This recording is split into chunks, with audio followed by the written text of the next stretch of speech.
บ้านบ โอ้ อก มาดูครับมาดูบทนี้ไม่ต่ำกว่า เกียร์กองประคองชีพนะครับเนี่ย อ่า ตู้นี้ก็ใช่นะครับเกียร์กอง เขี่ยกองประชองชีพครับมาดูครับ นี่ครับ ตู้นี้นะครับเป็นตู้เขี่ยกองครับ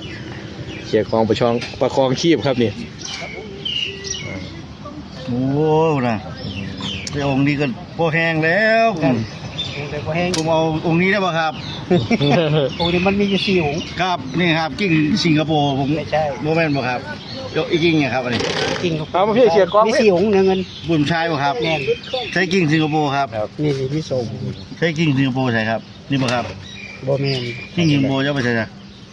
บ่อยู่ในตู้นี่ ตู้นี้ผมเอารถเก่งแรกได้ไหมครับเอารถไม่เอาผมจะเดินกลับบ้านครับผมจะเดินกลับบ้านเลยครับผมขอเอารถเก่งแรกได้ไหมครับ จะมาวางเสร็จมัน กิ้งสิงคโปร์ไปแล้วนึกว่าโอ้ยังอยู่อาจารย์ยังอยู่